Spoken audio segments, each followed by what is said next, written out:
ধন্যবাদ। যেমনটি জানাচ্ছিলেন, ঝিনাইদহ ৩ আসনের নির্বাচনের যে হালচাল, সেই হালচালকে আসলে কেন্দ্র করে আমরা ইতিমধ্যেই লক্ষ্য করছি যে এই যে মহেশপুর কোটচাঁদপুরের ধানের শীষের যে আসলে গণজোয়ার সৃষ্টি হয়েছে, সেই গণজোয়ারের আপনার অংশ হিসাবে আমরা দেখছি কেন্দ্রীয় নেতৃবৃন্দ ইতিমধ্যেই মহেশপুর এবং কোটচাঁদপুরের অলিতে গলিতে তাদের যে কার্যক্রম, সেই কার্যক্রমটি তারা আসলে চালিয়ে যাচ্ছেন। আমরা দেখছি সকাল থেকে আমাদের কেন্দ্রীয় আপনার বিএনপির সহ সাংগঠনিক সম্পাদক বাবু জয়ন্ত কুণ্ডু, উপজেলা বিএনপির সাংগঠনিক সম্পাদক জনাব জিয়াউর রহমান জিয়া, মহেশপুর পৌর বিএনপির সাধারণ সম্পাদক জনাব সাইফুল ইসলাম, মহেশপুর উপজেলা বিএনপির উপদেষ্টা এবং জেলা নেতা সহসভাপতি জনাব ডক্টর নান্নু সাহেব সহ সমস্ত শহরের আপনার অলিগলিতে তারা আসলে এই যে নির্বাচনের ধানের শীষের যে কার্যক্রম, সেই কার্যক্রমটি আসলে তারা চালিয়ে যাচ্ছেন।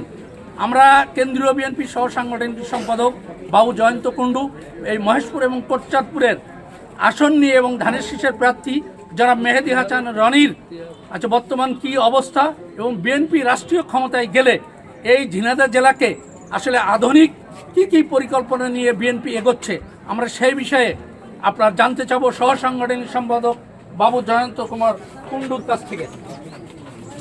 আমাদেরকে যদি একটু জানাতেন যে মহেশপুর কোটচাঁদপুর আসনের এই যে সকাল থেকে আপনি যে গণসংযোগে আছেন, এই গণসংযোগে কি আসলে দেখতে পাচ্ছেন? আমরা ইতিমধ্যেই দেখেছি, পরিলক্ষিত হচ্ছে যে মহেশপুর এবং কোটচাঁদপুরের মানুষ ধানের শীষের পক্ষে জোট বেঁধেছে।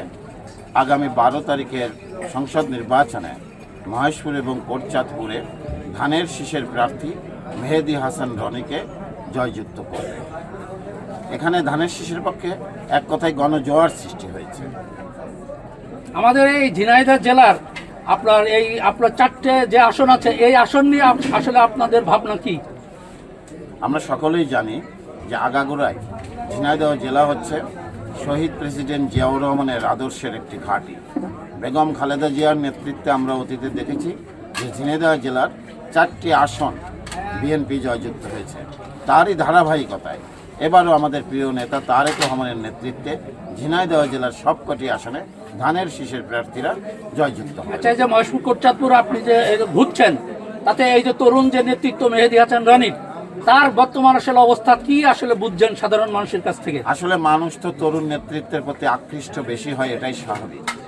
রনি নিজে যেমন যোগ্য, তেমনিভাবে তার প্রয়াত পিতা এখানে 4 বার সংসদ সদস্য ছিলেন এবং তিনি মহেশপুর কোটচাঁদপুরে ব্যাপক উন্নয়ন কর্মকাণ্ড সাধন করেছেন। তিনি মহেশপুর কোটচাঁদপুরের মানুষের কাছে অত্যন্ত প্রিয়ভাজন একজন ব্যক্তি ছিলেন। তিনি শিক্ষক হিসেবে যেমন মানুষের কাছে শ্রদ্ধেয় ছিলেন, তেমনিভাবে একজন জনপ্রতিনিধি হিসেবে সকল স্তরের মানুষের কাছে অত্যন্ত প্রিয় ব্যক্তিত্ব ছিলেন। আমি মনে করি তার প্রতি মানুষের যে ঋণ রয়েছে, সেই ঋণ এবার ধানের শীষে ভোট দিয়ে তার প্রিয় সন্তানকে জয়যুক্ত করার মাধ্যমে কোটচাঁদপুর মহেশপুরবাসী সেই ঋণ শোধ করার জন্য প্রস্তুত রয়েছে।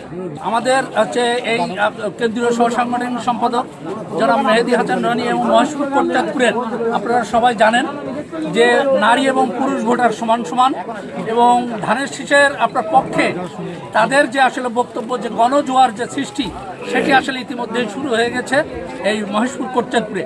এই ছিল মহেশপুর জেলার সর্বশেষ আপনার খবর।